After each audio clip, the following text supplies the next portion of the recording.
앉은 자리에서 뭐 수억을 번다 뭐 이렇게 하잖아요. 이게 어떻게 가능한 나라입니까? 이게 어떻게 이런 식으로 할 수가 있냐 말이에요. 이거는 로또라는 게 뭐예요?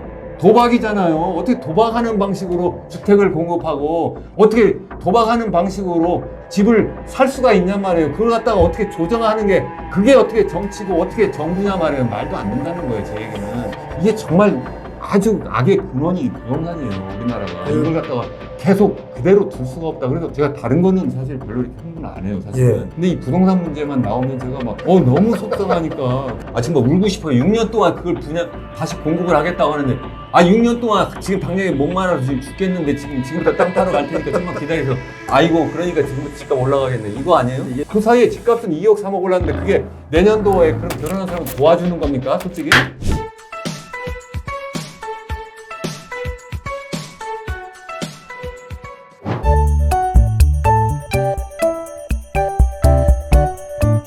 대모TV 오늘 저희 스튜디오에 아주 귀한 분을 모셨습니다. 이 부동산과 경제에 대해서 저보다는 한 100배, 1000배 더 많이 공부하시고 직접적으로 다 체크를 해보신 분을 오늘 특별히 모셨습니다. 이현웅 교수님 모셨습니다. 어서 오십시오. 네, 안녕하세요.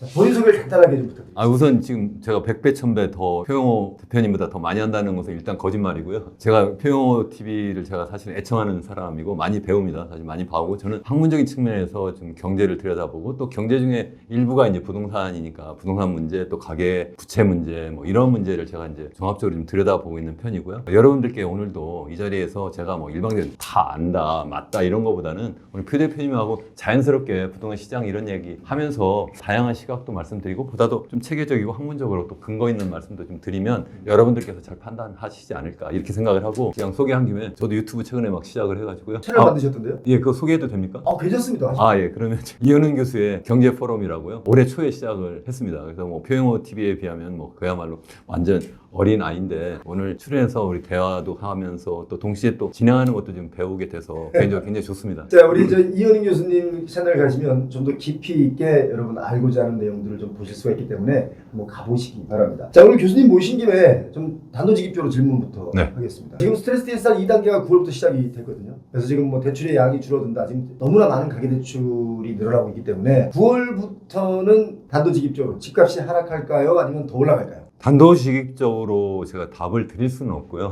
제가 볼 때는 충분하지 않다고 생각합니다. 이 규제가? 네, 충분하지 않죠. 당연히 왜냐면 2022년 하반기부터 시작해서 집값이 막 떨어지기 시작했잖아요. 네. 서울 소위 얘기하는 주요 거주지, 우리 뭐 강남 3구라든가 뭐 아니면 뭐 아행성 이런 지역을 중심으로 하면 2017년부터 시작해서 2022년 중반까지 한 3배 올랐잖아요. 3배 올랐다가 이제 자연스럽게 이제 고금리도 있고 여러 가지 상황이 이제 드디어 시장 경제적인 측면에서 보면 떨어지기 시작한 거예요.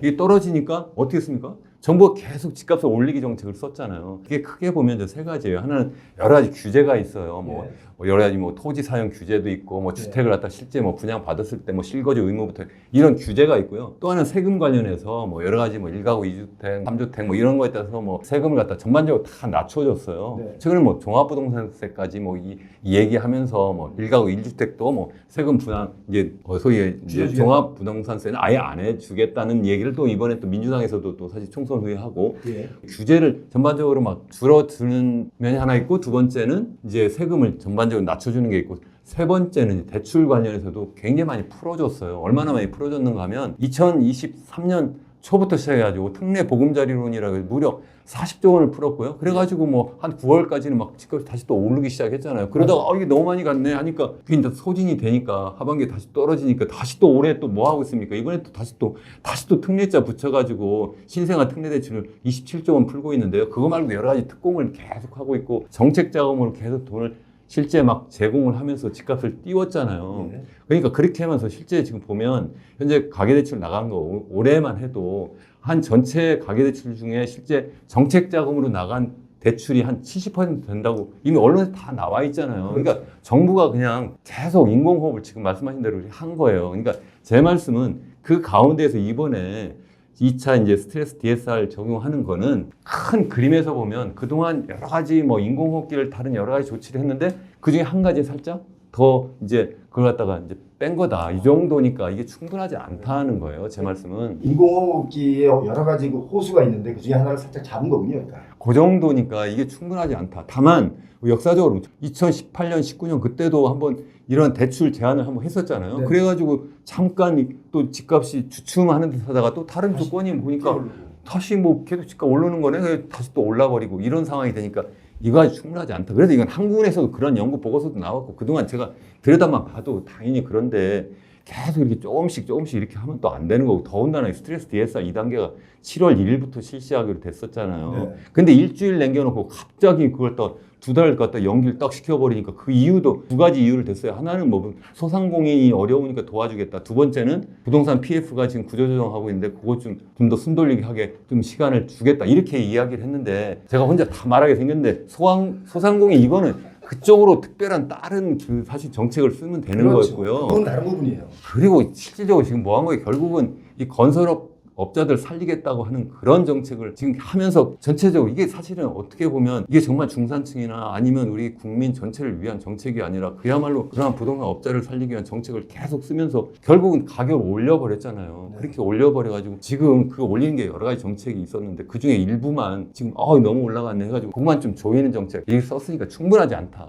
다만 잠깐 주춤할 수는 있다. 이제 그렇게 생각을 하는 거죠. 충분하지 않다 이 규제 자체가. 지금 사실 그 많은 분들이 그런 이야기를 합니다. 뭐냐면 올림픽파크 포레온 둔촌주공 이게 사실 미분양으로 뭐 큰일 났다. 이거 뭐 조합에서는 뭐 적자다 난리가 났었어요. 공사하다가 말고 막 그랬거든요. 그런데 여러 가지 인공호흡을 통해서 풀어주고 나니까 지금 최근에 피가 10억 붙었습니다. 야 올림픽파크 포레온이 피가 10억 붙었어. 그럼 우리 집은 얼마야? 그 옆에 있는 집들이 다 같이 오르는 거예요. 그러니까 이게 정책의 일관성이 없다 보니까 계속 아파트 값이 올라가게끔 만드는, 그게 올라가는 게 소득이 올라가서 아파트 값이 올라가면 참 좋은데 이게 빚으로만 계속 올라가잖아요. 저는 그걸 좀 염려하고 있는데 지금 그 정책 얘기에 불만을 좀 얘기하셨거든요. 앞으로 이 정책이 9월이 됐는데 어떻게 갈까요? 올 연말까지는. 저는 일단 제가 지금 말씀드렸잖아요. 계속 이제 소위 얘기하는 뭐 둔촌 주공부터 시작해가지고 그거 살리려고 그게 2020년 하반기잖아요. 예. 그때부터 이제 그 살리기 정책을 막 여러 가지 쓰고 그게 이제 여러 가지 정책 금융도 있고 다른 여러 가지 규제도 계속 풀어주고 이렇게 했는데 결국 수요를 계속 견인하는 정책을 쓴 거예요, 정부가. 그랬는데 뜬금없이 소위 종합부동산 대책이라고 해가지고 소위 공급 대책을 내놨잖아요. 88 대책. 그게 88 공급 대책이라고 얘기를 했어요. 다시 말씀드리면 수요 대책은 그때도 안 내놨어요. 예. 이번에 이제 결국 이건 수요 대책도 아니고 이번에 7월 1일부터 시행하기로 한 걸 갖다가 9월 1일로 연기한 거를 이번에 그냥 시행한 거고 플러스 알파로 약간 이제 수도권이 너무 많이 올라가니까 이제 그 가산금리를 갖다가 뭐 0.75였었던 걸 갖다가 1.1로 올렸다고 이 정도인데 그 정도가 아니라 정말 사실은 지금 공급 문제가 아니었잖아요. 제가 이제 꼭 드리고 싶은 거는 지금 만약 수도권 중심으로 특히 서울 강남도시가 집값이 올라간 게 제가 여쭤보고 싶어요. 여러분 시청자한테도 여쭤보고 싶고 우리 대표님한테 여쭤보고 싶고 우리 정부한테도 여쭤보고 싶어요. 이게 갑자기 사람 사는 수가 늘어났습니까? 가구 수가 갑자기 늘어났습니까? 아니면 서울에는 아파트가 갑자기 다 어떻게 뭐 무슨 지진이 나가지고 다 없어졌습니까? 어떻게 갑자기 공급이 부족하냐 말이에요. 말이 안 되잖아요. 갑자기 공급이 부족하다고 해요. 갑자기 공급 대책을 해놔.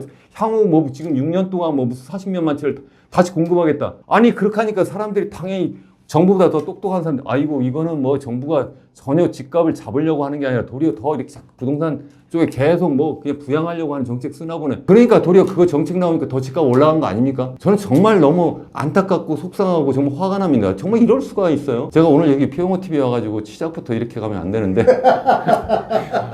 유도 신문에서 넘어간 것 같은데 너무 아니 그게 아니라 지금 있는 현상을 이제 교수님께서 느끼시는 거 그대로 말씀하신 거잖아요. 지금 저는 사실 어떤 걱정을 하고 있냐면 교수님께 이 질문 한번 해보고 싶었습니다. 뭐냐면 중국이 부동산 경기 부양책만 주기장창 써왔거든요. 왜냐면 중국은 자기네 땅을 팔아먹어야 되기 때문에 그러니까 토지 사용권을 파는 거죠. 땅을 파는 게 아니고.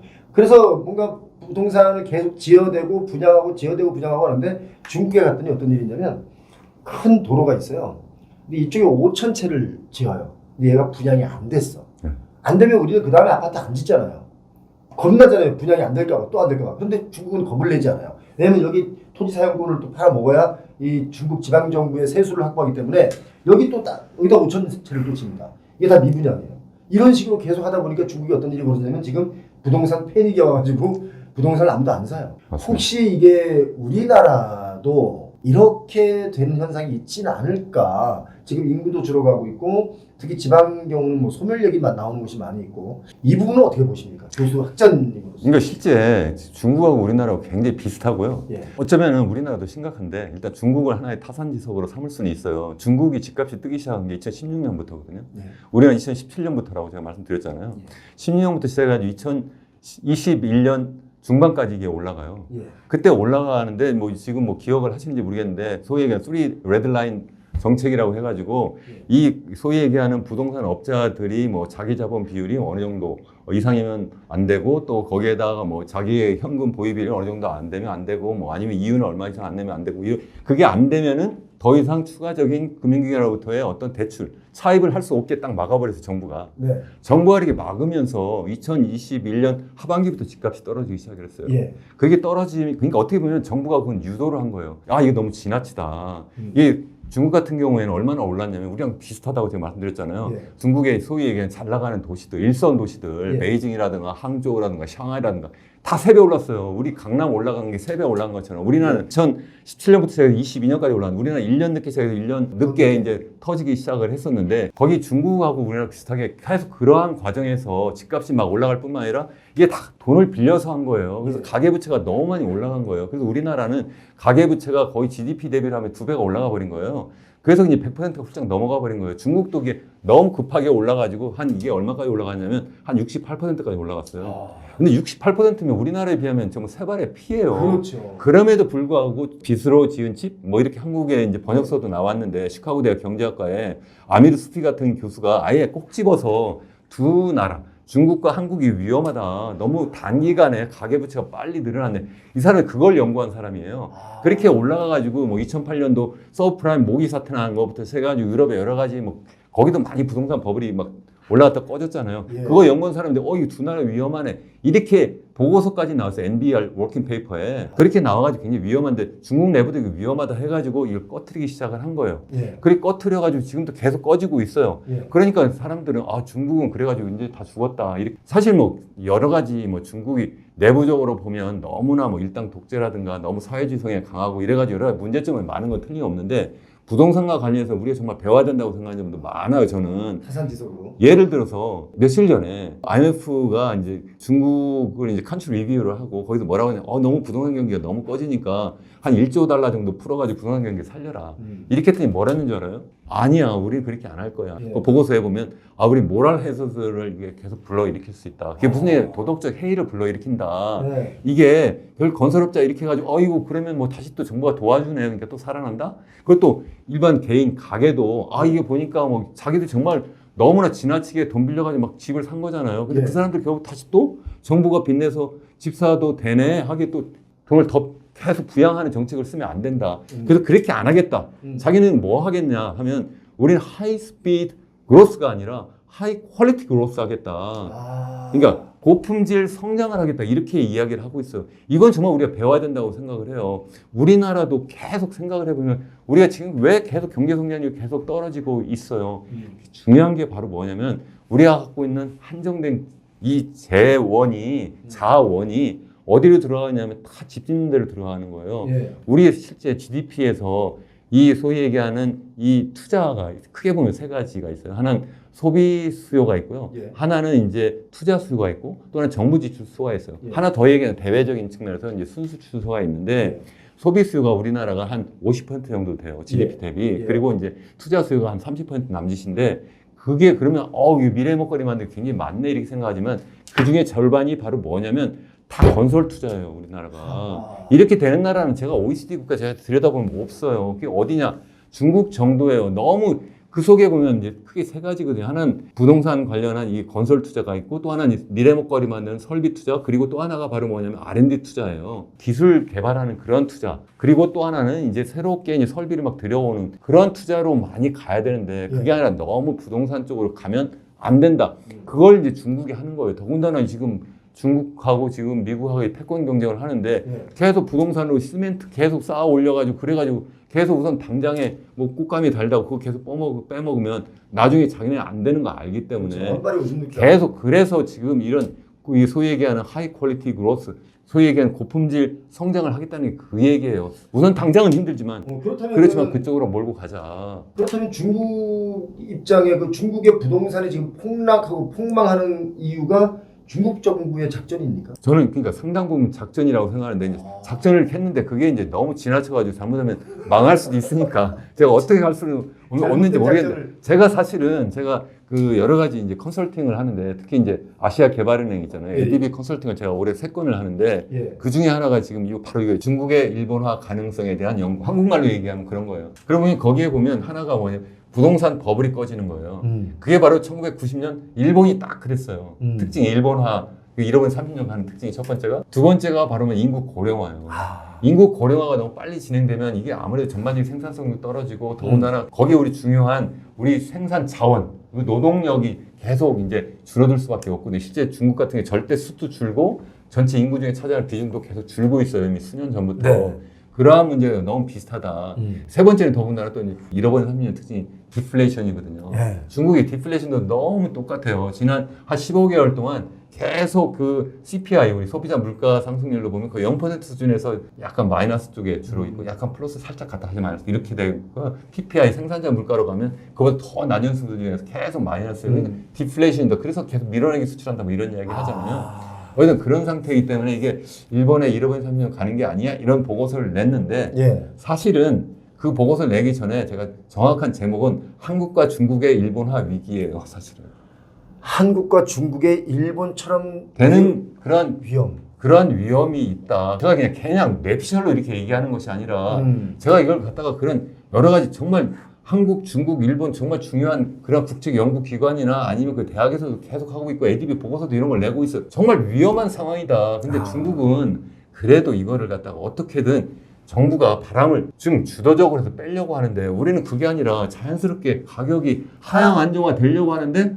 그때 갑자기 인공호흡을 막 해버려. 인공호흡이 아니라요. 이게 바로 뭔지 아세요? 제가 볼 때 우리나라도 똑같다고 말씀드렸잖아요. 우리나라는 인구 고령화로 보면 일본보다 중국보다 더 심해요. 훨씬 세계 1위에요 지금. 더 심하고 속도가. 그 부동산 버블도 더 심해요. 왜 더 심하다고 생각하냐면 가계부채 비율이 좀 전에 말씀드린 것처럼 이게 내 돈 가지고 하면 괜찮은데 다 빚내서 한 거잖아요. 네. 그게 준 2배로 늘어났다고 했잖아요. GDP 대비로. 그게 결국 뭐예요? 그만큼 억지로 부풀리기를 했다는 거죠. 남의 돈을 빌려가지고. 그래서 버블이라고 하는 거고요.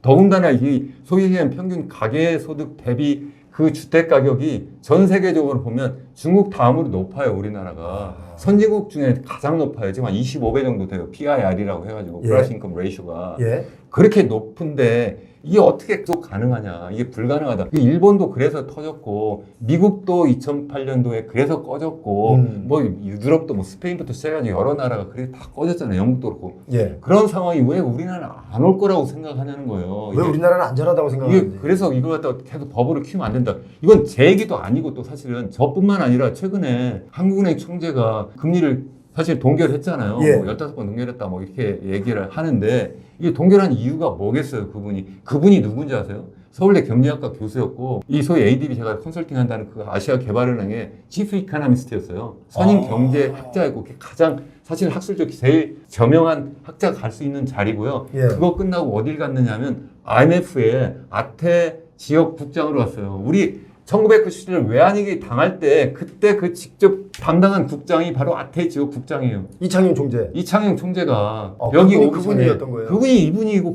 이분이 저분이에요.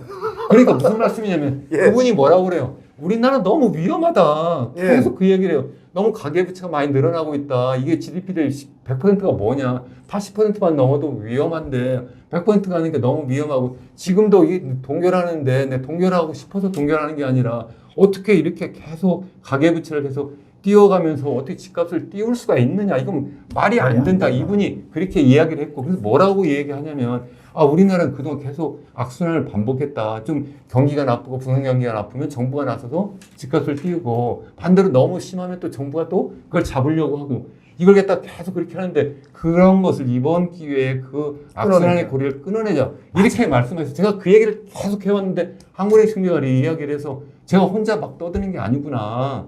그걸 좀 우리 시청자도 아시고 일반 우리 중산층 서민도 아시고 정부에서도 좀 아셨으면 좋겠고 정치인분들도 이걸 좀 아셨으면 좋겠고 언론도 이걸 좀 아셨으면 참 좋겠다. 아니, 정치인들이 정말 그거- 이런 생각을 정말 합니다. 아니, 정치인들이 그걸 어떻게 합니까? 맨날 싸우느라고 정치를 뭐 앞뒤가 모르고 맨날 싸우기만 하고 언론은 또 이걸 어떻게 얘기합니까? 다 저 건설사가 다 언론사 사준대. 정말 좀 속상한 게요. 저는 이 잃어버린 3년을 가고 그 핵심이 바로 뭐냐면 우리나라는요. 예. 이거 고령하고 거기 또 더 핵심이 들어가면 우리나라가 너무 부동산 몰빵이에요. 예. 이 부동산 몰빵하면서 집값이 많이 뜨고 그게 바로 젊은 사람으로 하여금 결혼 못하고 집을 갖지 못하니까 또 아이도 못 낳고 이런 상황을 만들어서 그래서 출산율 낮아지고 그래서 이게 고령화되는 거거든요.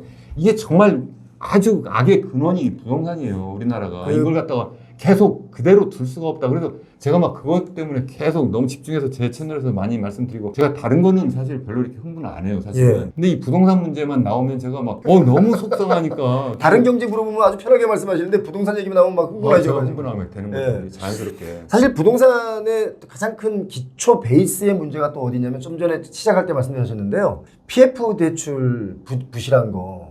이거 사실 시장에 맡겨둬야 되거든요. 이거 시장에 맡겨두면 이미 좀 많이 자정돼가지고 부동산 가격이 하락했다가 아마 다시 이렇게 뭔가 좀 안정이 되는 그런 단계에 들어갔을 텐데 부동산 PF가 왜 문제냐면요. 이걸 계속 살려주잖아요. 이자에 이자가 계속 붙어가지고 나중에 이걸 결국 분양받는 사람들이 그 모든 이자를 다 책임지게 되잖아요. 맞습니다. 이 거품을 돈이 있는 사람들이 사면 모르겠는데 그걸 또 대출받아 사야 되잖아요. 이게 지금 사실 큰 문제거든요. 그래서 맞습니다. 이게 문제인데 지금 중국과 우리가 지금 똑같다라는 얘기는 IMF에서 한 얘기니까 정말 충격적이거든요. 아니 더 나쁘다니까요. 더 나쁘다는 말씀이 지금 좀 아까 이제 지금 소위 부동산 PF 말씀하셨는데 크게 보면 이제 처음 이제 시행사가 이제 처음 뭐 땅 사고 뭐 이제 처음에 여러 가지 뭐 인허가 내고 할 때 이제 빌리는 이제 브릿지 론부터 있잖아요. 예. 브릿지 론 내는데 이 시행사들의 평균적인 자기자본 비율이 얼마인지 아세요? 전문가시니까 퀴즈. 원래 규정상 최소 10%인데 제가 아는 어떤 시행의 경우는 2%도 있고 1%도 있고 심지어 마이너스도 있어요. 마이너스는 어떻게 하면 마이너스가 되나요? 내 돈이 없이 빌려서 시작하는 거죠. 그러니까 빌린 것까지 하면 0%인 거죠. 그냥. 0%인데 0%도 뭐 어떻게 또 다리 또 빌린 거에 빌려가지고 하다 보면 그게 마이너스가 되는데 제가 깜짝 놀란 것 중에 하나가 얼마 전에 제가 몇천억짜리 그 건물을 지었어요. 그 회사 자본금을 보니까 500만 원이에요. 그러니까 말이에요. 자본금 500만 원 가지고 땅을 빌릴 때 몇백억을 빌려가지고 그걸 분양하고 하다 보니까 분양가가 엄청 비싼 거예요. 이자를 본인들 내는 걸 다 분양가에 올려놨으니까. 그러니까 이게 참 우리나라 시행하기가 쉽다 그래서 봉이 김선달식 사업이다. 아니 정말 우리 표 대표님 이거 하시는 게 아니라 그거 하셨으면 정말 떼돈 벌었을 거예요. 이거 저는 정말 시행했으면 돈 벌었어요. 말이 안 되는 게요. 평균적인 몇 %냐면 이 소위 시행사들의 자기자본 비율 3%예요. 이건 제 얘기가 아니라 KDI의 최근 보고서예요. KDI 최근 보고서. 그래서 거기서도 이거 이렇게 하면 안 된다. 그래서 예시를 들었는데 미국, 호주, 뭐 일본 뭐 이런 데는요. 평균적인 30%. 예, 맞습니다. 10배가 높아요. 최소 그 정도 돼야 돼. 그럼 어떻게 한다는 거예요? 결국은 그냥 내가 돈이 없어도 그렇게 주주로서 참여할 수 있도록 여러 가지 이제 사람 자기들이 스스로 자기가 책임지는 그러한 자본 참여자를 계속 모으면 되잖아요. 예. 그렇게 안 하고 내 돈 3%만 넣고 쉽게 얘기하면 100억짜리 사업인데 3억만 가지고 내가 시작을 해가지고 나머지 다 돈을 빌려요. 브릿지로. 그것도 제2금융권에서 뭐 엄청 고금리를 지금 빌려가지고 그래가지고 이제 좀 지나면 이제 여러 가지 인허가도 받았으면 그때 가가지고 이제 소위 이제 정상적인 이제 부동산 PF로 바꾸는데 그것도 결국은 뭐 연대보증 내고 사실 자기 돈 하나도 안 들고 정말 코도 정말 손도 안 대고 코 푸는 방식으로 이렇게 하는데 이게 말이죠. 결국은 도박이라는 거예요. 이렇게 해가지고 상황이 좀 나빠지면 그냥 무너져 버리잖아요. 근데 정부가 계속 그걸 살려준단 말이에요. 이게 이렇게 돼버리니까 결국 결국 로또 방식의 그러한 공급을 지금 우리나라가 하고 있는 거예요. 근데 제가 왜 로또라는 용어를 굳이 쓰냐면 분양 반대로 이거 갖다가 수요자 쪽에서도 또 똑같은 로또 분양을 받는 거예요. 우리나라는 그렇죠. 공급도 로또 방식으로 하고요. 수요도 로또 방식이에요. 용어가 뭐 그럴듯한데 최근에 뭐 여러 뭐 분양을 하는데 뭐 더 잘하시겠습니다. 몇백 대의 막 이상 막 되잖아요. 그래서 그 분양만 딱 받으면 그냥 그야말로 나는 앉은 자리에서 뭐 수억을 번다 뭐 이렇게 하잖아요. 이게 어떻게 가능한 나라입니까? 이게 어떻게 이런 식으로 할 수가 있냐 말이에요. 이거는 로또라는 게 뭐예요? 도박이잖아요. 어떻게 도박하는 방식으로 주택을 공급하고 어떻게 도박하는 방식으로 집을 살 수가 있냐 말이에요. 그걸 갖다가 어떻게 조정하는 게 그게 어떻게 정치고 어떻게 정부냐 말이에요. 말도 안 된다는 거예요. 제 얘기는. 이 방식대로 계속 가면 이게 지탱이 가능합니까? 이렇게 해서 계속 집값 띄우니까 이게 결국 나중에 어떻게 되냐, 우리나라의 실제 성장 잠재력이 계속 떨어져가지고 한국은행 보고서도 이렇게 가면 2030년대 되면 현재 우리 GDP 잠재 성장률이 2%인데 1%대 밑으로 떨어질 거고요. 40년대 중반이면 마이너스로 갈 거다. 저도 계속 연구 그 여러 가지 논문에서 계속 그렇게 이야기를 하고 있어요. 이건 말도 안 된다. 이렇게 계속 가면 안 된다. 계속 이야기를 하는데 백날 이야기하면 뭐래. 제가 이렇게 목소리 백날 높여도 이거 뭐 정말 요새는 정말 울고 싶어요. 이거 계단으로 바위 치는 것 같아요. 어쩌면 이렇게 집값 띄우는 거를 갖다가 정부가 진심일 수 있을까? 제가 생각하면요. 예. 시장 논리로 보면 사람들은 저한테 그래요. 아, 이현우 교수 말 들었다가 집값이 이렇게 올라가지고 내가 정말 손해 많이 봤다. 책임져라. 이렇게 하는데 그럼 왜 저한테 책임지라고 해서 정부한테 책임지라고 해야 되죠? 왜냐하면 시장의 논리로 보면요. 보세요. 한번 생각해보세요. 첫 번째.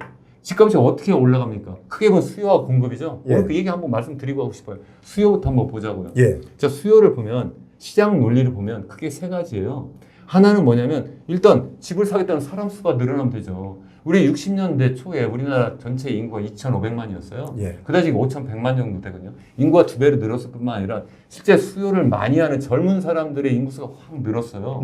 그것도 더군다나 여러 농어촌에 있다가 서울이나 이 대도시를 몰렸어요. 예. 그러니까 대도시에 그러한 주택 수요가 엄청나게 늘어가 집값이 올라갈 수밖에 없었고 첫 번째. 예. 그리고 이런 젊은 인구가 계속 많고 또 실제 우리가 이제 개도국 차원에서 여러 가지 수출 주도형 여러 가지 경제 성장을 하고 뭐 여러 가지 또 실제 그 시장 여건이 대외적으로 굉장히 좋았고 여러 가지 그런 것들이 잘 맞아고 경제 성장률이 한때는 뭐 10% 이상 계속됐어요. 70년대 14%까지 된 적도 있어요. 맞습니다. 이렇게 돼가지고 집값이 뛸 수 있는 소득이 늘어나니까 하나는 인구가 늘고 하나는 소득이 느니까 됐어요. 집값이 뛰죠. 예. 또 하나는 최근에 와가지고 금리가 계속 떨어졌어요. 전 세계적인 공통적으로 그 2000년대 이후로 계속 떨어졌어요. 그러니까 또 그것도 살려주는 하나의 이유가 됐어요. 예. 자, 그런데 이제 와서 보면 자 그러면 자 인구가 늡니까? 인구가 줄어요. 예. 더군다나 정말 열심히 일하고 열심히 정말 활동하는 그래서 뭐 아이도 막 키워야 되는 그래서 큰 집 필요하고 새 집 필요하고 좋은 집 필요한 사람들이 수가 늡니까? 안 늘죠. 줄죠. 그럼 소득이 듭니까? 실질적으로 지금 가계소득을 보면요. 예. 이미 마이너스예요. 맞아요. 이미 그래서 명목 가계소득도 마이너스 되고 있고 실제 가계소득은 더더군다나 마이너스 되고 있는데 이게 어떻게 늘어납니까? 그러니까 금리가 떨어져요. 금리가 한국은행 총리 이창용 총재도 계속 이야기를 하잖아요. 이게 지금 옛날처럼 안 떨어지니까 절대 집 사시면 안 됩니다. 빚내서 집 사지 마세요. 그렇게 얘기하잖아요. 그렇게 될 수가 없다. 다시 말씀드리면 우리가 경제적인 논리로 보면 수요 측면에서 집값이 떨어질 수밖에 없다. 그런 말씀이고 그러면 공급을 보자 이거예요. 공급 얘기하면 사람들이 다 뭐라 얘기하냐면 아 그래 우리 신규 분양을 얘기하자. 신규 분양. 새 아파트. 새 아파트. 신규 분양도요. 7월 달에도 종합부동산 관계장관회의를 하면서 제가 보고서 그때 꼼꼼히 읽어봤어요. 거기 그 자료가 지금도 갖고 있어요. 그 아예 거기에 국토교통부에서 내놓은 그 자료에 보면요. 아, 신규 분양이 뭐 평년 수준이고 약간 높은 것도 있고 그렇게 얘기를 했어요. 예.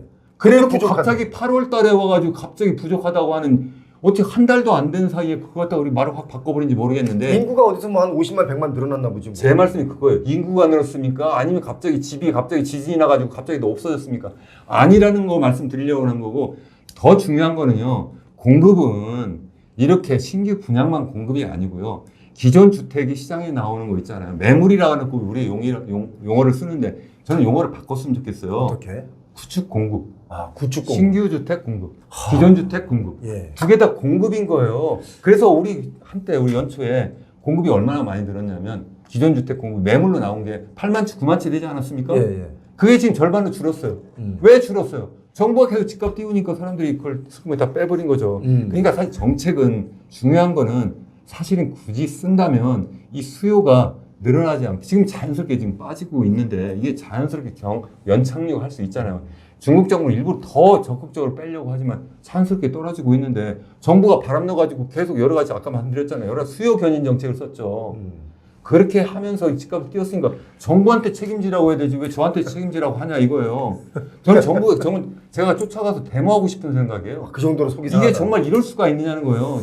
저는 이렇게까지 집값을 띄우는 정책을 쓸 수 있을까? 저는 그런 생각을 했어요. 왜냐하면 지난번 정부 때 3배 올렸다고 했잖아요. 무려 26번의 그런 부동산 대책을 세우면서 계속하면 지금 낼 때마다 이거 또 올라가네. 낼 때마다 또 올라가네. 계속 정책만 내놓으면 올라가니까. 그렇게 하고 있어요. 그리고 또 뒤에서 또 정책을 내놓고 뭐 브리핑하는 그 또 정치인 중에 한 명은 또 집도 몰래 사고 막 그랬잖아요. 그러니까 자기가 올라갈 줄 알았던 거잖아요. 그러니까 그래놓고 국민들 보고 사지 말라 그러고 본인은 몰래 가서 사다가 걸려가지고. 그랬는데 그래서 정권이 바뀌었는데 네. 그래서 저는 적어도 이번 정권은 이렇게 안 할 줄 알았다는 거예요. 그래서 자연스럽게 2022년 하반기부터 시장 원리에 따라서 집값이 이제 조정받기 시작을 하는데 아니 다시 또 이거 떨어지는 집값을 또 올리는 정책을 또 쓰니까 이게 뭐야? 그래서 지금 이게 뭐 어느 쪽 편을 들 게 아니라 정치인들 다 똑같구나. 네. 이게 정말 문제다. 저는 그런 생각을 하는 거죠, 이게. 지금 교수님 말씀하신 것 중에 제가 하나 좀 정정을 해도 되겠습니까? 뭐냐면 교수님께서 이거 잠깐 놓치는 걸 수 있어요. 뭐라고 보냐면 아까 그 아파트 공급 얘기를 했는데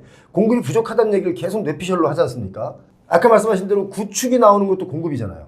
구축 공급. 네네. 근데 그 구축 공급, 신축 공급 이렇게 안 하고 항상 이제 공급이 뭐 나오는 매물량이 많다 보니까 그걸 다 공급이라고 쳐야 되는데 그걸 싹 빼다 보니까 뭐라고 용어가 바뀌었냐면 신축 아파트 공급 부족이라고 나와요.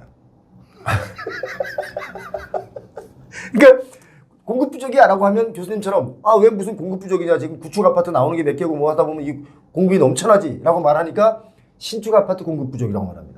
맞습니다. 그 얘기도 저도 최근에 그래서 용어를 바꿨구나라는 생각도 해놨는데요. 예. 또 한 가지 또 하는 얘기가 뭐냐면 젊은이를 중심으로 해서 그 신축 아파트를 더 선호한다는 거예요. 전 그 말도 참 기가 막힌 게요. 예. 아니 신축 아파트 물론 누구나 다 좋아하죠. 근데 가격이 너무 비싸면 그러면 그걸 사겠습니까? 가격에 맞춰서 하는 거죠. 구축 아파트가 매물이 많이 없어져 버리니까 신축 아파트로 몰리는 거죠. 그냥 구축 아파트 시장에 많이 나오도록 내버려두면 아니 제가 그 값이 뭐 수억, 수십, 10억 이상 뭐 차이가 나면 당연히 같은 평 쓰면 그냥 옛날 아파트로 들어가지 뭘 굳이 뭐 새 아파트를 갑니까? 그건 계속 띄우는 이야기예요. 그래서 결국 무슨 뭐 46만 채나 지금 뭐 울고 싶어요. 6년 동안 그걸 다시 공급을 하겠다고 하는데 6년 동안 지금 당장에 목말라서 지금 죽겠는데 지금부터 땅 파러 갈 테니까 좀만 기다려서 그러니까 지금부터 집값 올라가겠네. 이거 아니에요? 이게 지금 아니 자기들이 정말 다 수요 띄워놓고 지금 이제 공급이 부족하니까 지금 공급 올리러 갈게요. 아니에요. 그렇게 하지 마시고요. 그냥 올려놓은 그 공급하는 여러 가지 수요 올리는 정책 있잖아요. 그냥 원상 복귀만 해주세요. 죄송하지만 원상 복귀만 해주시고 그 다음부터 뭐 하면 되느냐면 시장에 간섭만 하지 말아주세요. 저는 절대로 시장에 정부가 간섭하면 안 된다. 아무 미국이나 다른 선진국 보세요. 부동산 시장에 이렇게 정부가 감나라 배나라 막 올렸다 낮췄다 이렇게 정책을 쓸 수가 있어요? 이건 뭐 저 같은 사람이 뭐 백날 뭐 예측하고 표대표님 백날 예측하면 뭐예요? 다 틀린 거예요. 틀린 왜냐면 거지. 정부가 그냥 알아서 그냥 올려버리면 그냥 올리는 거 낮추면 낮추는데 틀리면 우리가 또- 무슨 예측을 해요? 틀리면 또 아니지. 틀렸다고 뭐라고 하잖아요. 도리어 왜 우리한테 뭐라고 정부한테 가서 뭐라고 그러지? 저는 교수님 어떻게 보냐면요. 제가 너무 흥분하죠. 흥분한 게 아니고 교수님 말씀에 일단 어느 정도 다 동의하는 부분이 있기 때문에 제가 이거 하나만 또 교수님께 한번 좀 언지를 해보겠습니다. 뭐냐면 교수님 혹시 집값이 이렇게 안정화돼야 된다. 이게 너무 부풀려 가고 있다라는 거에 대해서 누군가에게 로비해 본 적이 있습니까? 로비요? 네, 없죠. 없잖아요. 제발 낮춰달라. 로비해 본 적이 없잖아요. 방송에서 로비를 못하죠 저는. 못하죠. 여기서 이렇게 떠들고. 그러니까 수요자적인 측면에서는 누군가에게 로비할 수가 없잖아요. 그런데 공급자들은 로비를 많이 합니다. 자, 이해하셨죠? 네네. 그러니까 공급자의 시선에서 나온 뉴스들이 많을 수밖에 없다. 그거 참 좋은 지적이시죠. 예, 그리고 또 한 가지 아까 PF 말씀하셨잖아요. PF의 그러니까 우리 시행사들의 자기자본 비율을 보니까 자기자본이 3%밖에 안 되더라. 외국은 해외 같은 경우에는 30%인데 10배가 우리가 낮다. 이게 뭐냐면 보통 부동산 시행사들의 자기자본 비율이 3%인데도 시행을 하는 이유가 뭐냐면 이게 개도국 때 집이 부족할 때 그 개발업자분들께 집을 좀 많이 지어줘라. 이렇게 해서 뭐 좀 낮춘 것도 있어요. 그게 10%였거든요. 근데 요즘 강남 땅 같은 경우는요. 내 돈이 10원도 없어도 땅만 확보하잖아요. 땅주인한테 매도 네. 의향서만 받아오면 바로 빌려줘요. 금융권에 가면 서로 빌려주겠다고 줄을 섰었어. 그게 언제냐? 19년, 20년, 21년. 이게 좀 뭔가 금리가 올라가다 보니까 이게 안 맞으니까 22년, 3년부터 안 빌려줬잖아요. 그래서 자동적으로 무너질 것 같았는데 정부가 또 계속 PF를 살려놓고 있으니까 집값이 안 떨어지고 올라가는데 또 공급자에 의한 뉴스들은 많이 나오잖아요. 그러니까 우리 말을 믿겠어요? 그 많은 언론 뉴스를 믿겠어요? 그러니까 이게 참 걱정인 게요. 지금 이제 말씀하신 대로 이제 예.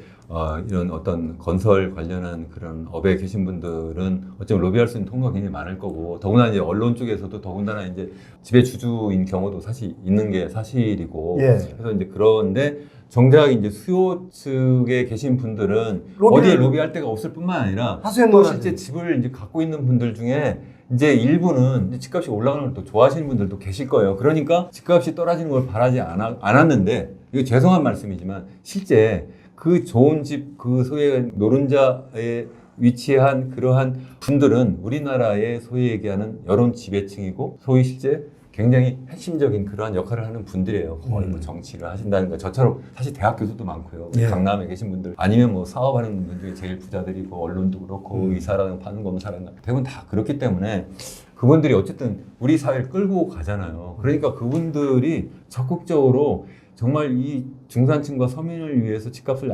안정화시키려고 하지 않는 게 아닌가, 이런 합리적 의심을 할 수밖에 없다. 최근에 와가지고 저는 이렇게까지 하는지 몰랐는데, 더군다나 정부가 뭐라고 했냐면 계속 부동산 안정화, 집값 안정화 이걸 이야기를 해요. 그래서 안정화한다는 게 약간 이제 집값을 떨어뜨린다 이렇게 생각을 했어요. 안정화가 그게 아니라 상향 안정화인가 보다. 요새 이제 안정화가 이게 안정화라는 거는 저는 집값을 좀 떨어뜨린다 이렇게 생각했는데, 그게 아니라 조금씩 올릴 거야. 그게 아닌가 싶은 생각이, 실제 그렇게 올렸잖아요. 그래서 며칠 전에 이 우리 국토교통부 장관이 그 인터뷰한 거 제가 보고 제가 경악을 했어요. 뭐라고 하냐면, 최근에 집값 오른 게 이게 뭐 국가가 망할 정도로 오른 게 아니지 않습니까? 이렇게 이야기를 하신 거예요. 내가 그래서 야, 정말 이분이 또 뭐라고 했냐면, 8월 7월 달에는 집값 많이 안 올랐다도 하고 막 이렇게 하는 분이에요. 왜 모르니까. 아니 어떻게 이럴 수가 있는가? 교수님, 제가 하나 여쭤볼게요. 교수님 주변에 예를 들자면 뭐 시행업 하시는 분들이랄지, 아니면 뭐 여러 가지 개발업을 하신다든지, 뭔가 그런 부동산과 관련된 걸로 돈을 많이 번 사업자가 없으시죠? 그런 사람 거의 교수나 뭐 의사 변호사나 왜냐면 뭐 이런. 교수님이 이렇게 말씀하실 수 있는 건 뭐냐면, 카르텔이 아니기 때문에 그런 거예요. 그렇죠. 카르텔이었다면 누구처럼 집값이 뭐 올랐나요? 이 정도면 뭐 아직 오른 것도 아니죠. 더 오를 기미가 있습니다. 뭐 이렇게 말하는 게 카르텔인데, 교수님 카르텔이 아니네요. 그러니까 카르텔 말씀이 나왔으니까 저도 정말 우리나라에 카르텔이 있다고 생각하는데, 저는 그 이름도 사실 하나 졌어요. 예. 부핵관이라고. 부핵관은 뭐야? 부동산 핵심 관계자. 카르텔은 영어니까 제가 그거 앞으로 좀 써보셔도 될 것 같은데, 예. 그게 누구냐? 제가 볼 땐 정치인 상당수가 전 그 부핵관 중에 있다. 일부다 저는 생각을 하고, 두 번째는 이러한 죄송하지만 이런 주로 우리 주택 정책이라든가 이런 주로 경제 관련 정책을 하는데, 제가 볼 때는 정말 이 부핵관에 들어가는 분들이 정말 많이 계신 게 아닌가, 합리적 의심을 요새 해요. 이럴 수가 있는가 싶으니까, 정말 아니라면 정말 죄송합니다. 아니라면 정말 죄송한데요. 저는 그렇게 의심할 수밖에 없어요. 실제 그렇게 만들어 놨잖아요. 정부가 만드셨잖아요. 아닌가요? 저랑 한번, 저는 여기 가서 같이 한번 토론도 해보고 싶어요. 아니, 제가 다른 데 가서도 토론하고 싶어요. 어디서든 불러주시면, 정부에 불러주셔서 제가 갑니다. 세 번째가 뭔지 알아요? 세 번째가 언론이다. 저는 언론이 그 부핵관 중에 하나고, 거기에다가 제가 볼 때는요, 누가 또 들어가냐면 당연히 토건업자들 당연히 들어가고요. 또 들어가는 게 누구냐면, 저는 소위 얘기하는 우리 표 대표님 빼고, 우리 부동산 전문가라는 분들 있잖아요. 오셔가지고 여러 부동산 시황 말씀하시고 이런 분들 있잖아요. 그중에 그 판별하는 방법은 간단해요. 저는 어떻게 해요? 어떻게 판별하냐면, 부동산 시장이 좋습니다. 이렇게. 안 좋은데도 아니 실제 좋아도요. 예. 주식 시장은 가격이 오르면 좋은 거예요. 주택 가격이 오르면 좋은 게 아니에요.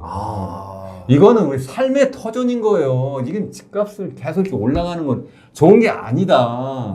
근데 뭐 집값이 오르면 이건 부동산 시장 좋습니다. 그거는 이거 부핵관의 일부다. 저는 그렇게 생각해요. 죄송하지만 어떻게 그걸 계속 띄울 수 있냐? 왜 그게 안 되느냐 하면, 버블인 이유, 거품인 이유, 제가 두 가지 말씀을 계속 드려요. 예. 첫 번째는 일단 이게 자기 소득 가지고 했으면 좋은데, 그게 아니라 GDP 대비 100%라고 했잖아요. 그거 더 돼요. 거기에 사실은 우리 전세 보증금까지 치면 그게 한 1,000조 되니까 한 150% 정도 돼요. 거기에다 사실은 뭐 소상공인 뭐 이런 있잖아요. 장업자들. 그 빌린 분들도 상당 부분이 사실은 이게 부동산에 들어가 있는 부동담보대출이에요. 그것까지 넣으면 사실은 이게 한 180% 이렇게 될 거라고 생각하는데, 이거는 전 세계 OECD 국가 중에 단연코 1등이에요. 이게 가능합니까? 그게 아니다.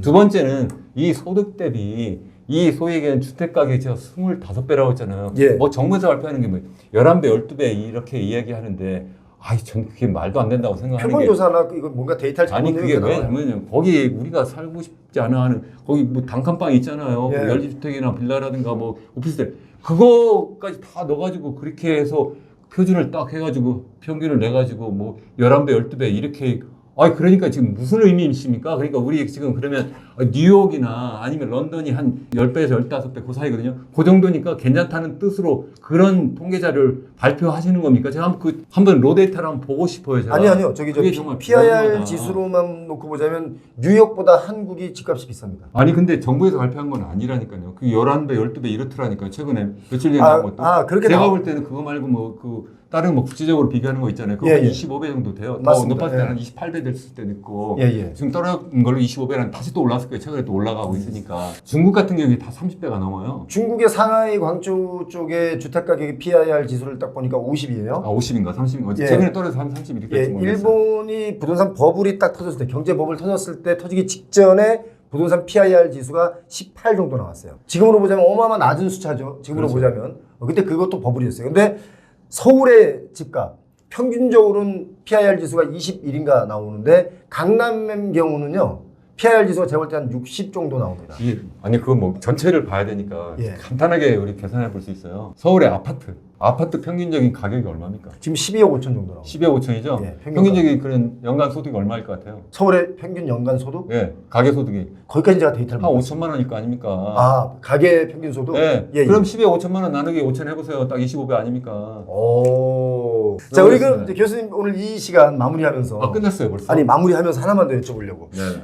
그렇다면 네네. 대한민국의 부동산 버블이라고 이제 진단하시는 건데 네. 이게 언제쯤 터질까? 이게 언제쯤 이거 정말 국민들이 일본 사람들처럼 집을 안 사는 제로금리인데도 일본은 집을 안 사요. 왜냐하면 내년에도 집값이 오르지 않기 때문에. 우리는 이 과연 버블인데 이 버블을 계속 가는데 언제쯤 사람들이 버블이라고 느낄까요? 저는 이미 모든 분들이 버블이라고 생각할 거라고 생각을 해요. 근데 올라타요? 근데도 불구하고 정부가 계속 정책 금융을 하잖아요. 그러니까 특별히 뭐 싸다 해가지고 자꾸 이제 뭐 예를 들어 신생아 특례 대출 해가지고 뭐 돈을 풀어요. 그래가지고 뭐 1%대 금리로 뭐 돈을 한다니까 젊은 분들은 사실 경제를 잘 모르잖아요. 그동안 옛날에 뭐 IMF나 뭐 2008 금융위기나 이런 거 잘 모르잖아요. 그러니까 그게 좋다고 해서 해요. 근데 이게 정말 나쁜 정책이다 계속 말씀드리는 이유가 뭐 거시경제적으로 그게 이제 우리나라 성장 잠재력을 떨어뜨릴 뿐만 아니라 젊은이들로 하여금 빚더미에 올라가지고 그것 때문에 이제 평생 동안 정말 허덕거리게 만드는 거거든요. 근데 이렇게 해가지고 더군다나 이게 신생아를 그래가지고 또 출생률 높이지도 못해요. 제가 굉장히 또 중요하게 생각하는 주제가 바로 저출산 고령화인데 예. 그 얘기는 뭐 다음 기회에 또 할 수 있을지 모르겠습니다만 이게 계속 그렇게 하면 그러면 그렇게 얘기하는 분들 그래도 우리나라 급하니까 그분들한테 이렇게 좀 대출을 싸게 해주면 그러면 출산율 높아지는 거 아닙니까? 이렇게 얘기하는 분께서 높아지긴 왜 높아져요? 도리어 떨어졌구만 그것 때문에. 왜 떨어지겠습니까? 그것 때문에 이거 해가지고 그분 제가 계산해 보면 대충 아무리 많이 그 돈을 빌려도 한 5천만 원 정도 이득 볼 거 아니에요. 예. 그건 이제 싸게 금리를 이제 적용을 하니까 5천만 원 벌었다고 그래요. 네. 그거 가지고 네. 집값은 그거보다 이제 뭐 1억, 2억, 3억, 10억 막 이렇게 올랐어요. 그러면 그분은 좋다고 할지 모르지만 그 다음에 이제 계속 신세대 계속 올라올 거 아닙니까? 그분들도 결혼하고 아이를 낳아야 되는데 더 비싼 집값으로 계속 올라가는데 그리고 계속 그러면 신생아들 특례대출 계속하면서 돈을 계속 5천만 원 더 내년에 또 지금 3년 동안 계속 하겠다 하고 있어요 지금 사실 정부가. 그럼 내년에 또 5천만 더 싸게 더 그렇게 1% 한다고 해요. 그 사이에 집값은 2억 3억 올랐는데 그게 내년도에 그럼 결혼한 사람 도와주는 겁니까? 솔직히 도와주는 죄송합니다. 아니다. 도와주는 게 아니잖아요 이게. 그게 아니라 도리어 젊은 사람으로 하여금 집값을 도리어 더 올려서 결혼도 못하고 아이도 못 낳게 하는 거 아니냐는 거죠. 이거 때려서 정말 죄송합니다. 아닙니다. 이건 편집 좀 해주세요. 아닙니다. 여기 편집 요거 편집 안 하고 그냥 방송 다. 그래요? 큰일 났네. 예. 정말 그래서 정말 이건 아니라는 거고요. 아까 질문으로 돌아가서 네. 저는 버블이 꺼지기를 바라는 사람도 아니고요. 언제 네. 꺼질지도 몰라요. 중요한 건 분명한 거는 저는 첫 번째 당위적으로는 꺼지지 않게 자연스럽게 거품이 그러니까 버블이 툭 터지지 않게 자연스럽게 바람 빠지게 이렇게 해야 된다. 그래서 제가 중국 정부 말씀을 드린 거예요. 중국 정부처럼 적어도 자연스럽게 빠지도록 관리하는 게 좋겠다. 최소한 중국 정부처럼 처음부터 나서서 바람 톡 터트리는 것은 못하더라도 시장에 간섭하지 않으면 우리나라가 중국보다도 훨씬 더 가계부채 비율도 높고 인구 고령화 비율도 우리나라는 거의 20% 다 돼 있어요. 중국은 예. 한 14%밖에 안 돼요. 가계부채 비율도 68%밖에 안 되고 예. 다만 이제 집값은 거기도 많이 이제 더 많이 오른 그런 측면이 있는데 어쨌든 그렇기 때문에 내버려 두면 자연스럽게 하향 안정화 될 거예요. 그 정도로 그냥 하향 안정화 되도록 내버려 두면 되는데 간섭만 하지 말아달라. 근데 이걸 갖다가 계속 이렇게 부양하는 인공호흡기를 대는다고 말씀하셨는데 저는 이걸 뭐라고 생각하냐면 이게 지금 다 죽어가는 이제 사람을 계속 뭐 하냐면 약간 여기에다 우리 뭐 병원 가면 연명치료 링거에 예. 맞추고 이렇게 뭐 마약 이렇게 약간 넣어가지고 하는 거 있잖아요. 예. 그게 당장 살아나는 것 같은데 살아나는 게 아니라 이게 정말 사람 죽이는 거예요. 그래서 그게 이제 더 서서히 이렇게 막 그래서 우리나라 경제를 저는 뭐라고 얘기하냐면 조로 증상이 있는 그 노인이 지금 당뇨병에 걸렸는데 여러 가지 합병증까지 걸린 그러한 상황이다. 그렇게 돼버렸는데 이제 정작 병원에 딱 가니까 그 의사가 누구예요? 정부잖아요. 예. 정책 담당하는 사람들인데 뭐라고 하냐? 아직까지 안 쓰러지셨는데 잠깐만 누워 계세요? 거기서 링거액을 딱 줘버리는 거예요. 이렇게 연명 치료를 계속 해버리니까 이게 그러다가 이제 언제 푹 터져버리는 상황이 돼버리거나 아니면 그렇게 해가지고 더 이 사람이 이제 조로 증상이나 더 빨리 늙어지고 당뇨 합병증이 돼가지고 그래가지고 정말 어느 날 갑자기 푹 쓰러질 수도 있으니까 이렇게 하면 안 된다. 구조조정을 해야 된다. 정말 명의는 그게 아니라 당신 큰일 났어요. 지금부터 구조조정하시고 체질 개선하고 술도 끊고 술 담배 다 줄이고 끊고 그리고 운동 열심히 하고 고기 먹지 말고 뭐 이런 거 아니에요? 그러니까 좀 장기적인 측면에서 대책을 쭉 이어가면 좋겠는데 매번 뭔가 문제 생기면 이렇게 바꾸고 저렇게 바꾸고 또 이렇게 바꾸고 하다 보니까 부동산이 계속 정책 내놓을 때마다 뛰었던 게 아닌가. 이렇게 피하고 저렇게 피해서 계속 뛰고 있거든요.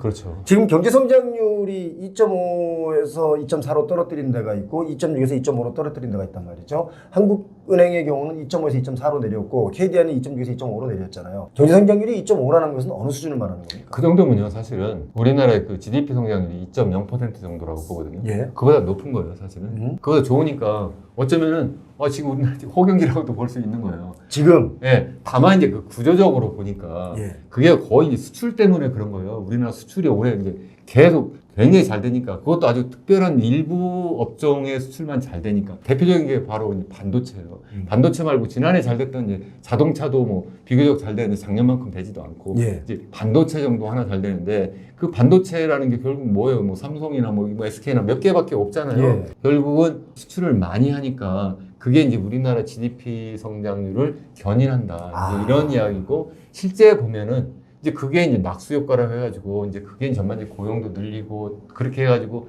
그게 이제 사람들이 소득도 늘어나니까 소비도 늘리고 이렇게 가야 되는데 대기업이 고용하고 있는 그 실제 그 비율이 10%도 안 되니까 그렇죠. 이게 별로 실질적으로 낙수 효과가 나타나지 않는다는 거고 실제 그래서 이제 그 소비자 이제 들이 보면은 굉장히 경제가 상황이 나쁘다 이렇게 이야기를 하시잖아요. 그래서 예. 보면 그 속에 보면 국내 경제를 보면 소비가 있고 투자가 있고 그리고 또 이제 정부 지출이 있고 이제 순수출이 있는데 순수출만 이제 좀 굉장히 좋아지는 상황인데 이게 낙수 효과가 나타나지 않으니까 소비가 굉장히 힘들다. 더군다나 그게 이제 물가격이 높은 상태가 계속 지속되니까 사람들이 아이고 소비를 충분히 못한다 이런 거고 또 더군다나 우리나라 인구 고령화까지 맞물려 있으니까 전반적인 계속 주눅을 받을 수밖에 없는 상태고 더군다나 앞서도 말씀드린 것처럼 부동산 쪽에 너무 많아 자원이 이제 들어가 버리니까 투자도 또 제대로 되지 않고 있고 이런 상황이 지금 계속 되고 있는 거예요. 야, 이게 부동산 때문에 들어가는 돈이 워낙 많다 보니까 거기에 이제 돈을 내다 보니까 쓸 돈이 없어가지고 자동차도 보니까 내수가 한 25% 정도 줄었더라고요. 그러니까 그 정도면은 4분의 1 토막이 났는데 내수 경기도 중요하지만 이게 너무 문제는 이제 계속 이렇게 부동산이 지금도 버블이다라고 했는데 여기서 또 뛰어오르니까 이걸 또 당연시 여기는 사람들도 있거든요. 그래서 이런 그 뭔가 이 모럴 해저드가 경제 정책이나 경제 상황을 모르고 이런 생각을 하니까 그게 좀 위험하지 않느냐. 그러니까 정부에서는 이제 2.5%라고 하고 뭐 2.4% 이제 한국은행은 또 얘기하고 이렇게 하는데 그거 가지고 이제 부족하다고 생각하는 이유가 이게 이제 대외 수출도 이제 대외 수출 환경이 사실 나빠요. 예. 점점 더 나빠질 거고 그러니까 이게 쪼그라들 텐데 그럼 내수를 살려야 되는데 내수 살리려니까 투자가 그 중에 하나라고 말씀드렸잖아요. 30% 약간 남짓인데 그 중에 절반이 이제 건설 투자니까 이거라도 살리면 그런 이제 갑자기 이제 몰핀을 준 게 되니까 그것 때문에 살아날 거야 이렇게 생각을 하는데 그게 잘못된 생각이라고 말씀을 제가 계속 드리는 이유가 뭐냐면 그게 결국은 내 돈 가지고 내가 집을 사면 괜찮은데 빚을 내서 집을 사버리게 되니까 그래서 이제 가계부채가 계속 늘어나잖아요. 실제 그래서 보면 우리나라의 주택 가격이 높아질 때 그때 이제 가계부채 비율이 계속 높아지는 거예요, 실제. 이 가계부채를 계속 늘려가지고 그러니까 돈을 빌려가지고 집을 사가지고 그게 집값이 높아지는데 그러니까 결국 누가 산 가게가 산 거잖아요. 가게가 소비하는 주체인데 결국 빚을 내서 전부 다 집을 사버렸으니까 어떻게 소비를 합니까? 그 소비가 그래 계속 주눅이 드는 거예요. 그런데 지난번에 뭐 KDI에서도 뭐 그거 이제 좀 전에 말씀드린 것처럼 뭐 하신 것처럼 2.6% 2.5% 떨어진다. 근데 그래 내수가 나쁘니까 이 한국은행이 금리를 낮춰야 된다. 이런 이야기를 하는 거예요. 그래서 그 얘기를 하면서 제가 너무 아쉬운 거예요. 이게 정말 우리나라에 지금 소비가 이렇게 지금 주눅을 들고 있는 것이 정말 금리가 높아서냐는 거예요. 그게 아니라 제가 말씀드린 것처럼 너무나 계속 빚을 많이 내가지고 돈이 전부 다 이게 집으로 묶여 있으니까 이거 도대체 소비를 못 하는 거예요. 이거를 풀어줘야 되는데 이걸 안 풀어주면 안 된다. 다만 이게 구조조정하는 거니까 굉장히 힘든 과정이 있을 수밖에 없어요. 그걸 해줘야 된다. 그걸 안 해주면 안 되는 거고 더군다나 투자도 이번 기회에 좀 중국처럼 하이 퀄리티 그로스로 정말 말 그대로 세상이 바뀌고 있어요. 이제 산업사회에서 디지털 사회로 바뀐다고 하잖아요. 정말 우리의 미래 먹거리는요. 우리가 갖고 있는 기존 그런 어떤 산업 경쟁력 가지고는 되지 않아요. 지금 중국에 다 밀려버렸어요. 지금 남은 게 그나마 반도체 하나인데 그것도 지금 곧 밀리게 생겼어요. 지금 그쪽으로 투자 재원을 몰아가야 되는데 지금 자꾸 이 부동산 쪽으로 가면 되냐 말이에요. 그게 아니다. 그 말씀을 드리는 거예요. 그렇게 하면 안 된다. 그래서 지금 한국은행 총재께서도 그래서 계속 금리를 못 높인다. 그분이 제가 앞서도 말씀드린 것처럼 그분이 바보입니까? 그분이 정말 우리나라에서 대표적인 경제학자예요. 예. 사실 학문적으로도 그렇고 실제 뭐 여러 가지 뭐 실물 경제. ADB라든가 IMF에서 그런 정말 중요한 그런 정책 담당을 해왔고 지금 또 한국에서 가장 중요한 정보를 다 지금 들여다보고 계신 분이잖아요. 그분이 그렇게 생각을 하는데 그게 틀린 생각이냐. 근데 그걸 KDS도 그렇고 정부 우리 그 용산에서도 대통령실에서도 이거 뭐 아쉽다 이런 이야기를 하는데 금리 좀 정말 내리지, 제가 볼 때는 뭐 이런 거. 아쉬운 게 아니라요. 그게 맞는 거고 그래서 차제에 이번 기회에 좀 구조조정 좀 한번 하면 좋겠다. 저 같으면 제가 정부에서 일하면 그렇게 이야기를 해서 정말 국민 여러분 정말 힘듭니다. 지금 힘든 상황이고요. 우리 정말 한번 구조조정을 한번 해보자. 그렇지 않으면 우리가 2007년 우리 서프라임 모기사 때 미국 같은 그런 상황이거나 아니면 1997년 외환위기 상황이 올 수 있습니다. 그러니까 외부의 힘을 빌려서 우리가 그냥 다시 또 구조조정 하지 말고 우리가 스스로 한번 해보자. 이걸 해야 되는데 그걸 안 하고 있으니까 정말 제가 이렇게 정말 몫을 자꾸 높이게 되네요. 우리 학자로서의 어떤 양심과 또 이 학자로서의 여러 가지 데이터를 보는 그 관점이 지금 상당히 위험한 구간인데도 불구하고 이 위험인지를 모르는 것이 답답하다 이 말씀입니다. 보니까 사실 뭐 구조조정이라는 단어 거창한 단어보다는 좀 체질 개선만 좀 하더라도 부동산 시장이 이렇게까지는 버블이 막 더 많이 끼진 않을 텐데라는 그런 아쉬움은 없지 않아 있습니다. 표영호TV 오늘 이현은 교수님 모시고 얘기를 나누는데 왠지 모르게 시원합니다. 뭐 틀어놨는지 모르겠지만 아무튼 저 속이 시원한 말씀을 많이 해주셔가지고 지금 댓글을 제가 대충 예상해 보니까 이현은 교수님 시원하다. 아 그런가요? 이현은 사이다? 이현은 교수님 국회로 보내자. 뭐 이런 이현은 교수는 카르텔이 아닌 모양이다. 뭐 이런 댓글들이 아마 많이 올라오고 반대로 이제 엄청나게 욕하는 분도 계실 겁니다. 뭐 어차피 세상의 모든 일들 중에 새롭게 혁신하거나 개혁하자는 사람들한테 욕 안 하는 사람은 없습니다. 네, 알겠습니다. 욕하는 괜찮습니다. 사람 그 사람이 카르텔이고 범인입니다. 오늘 감사합니다. 네, 감사합니다.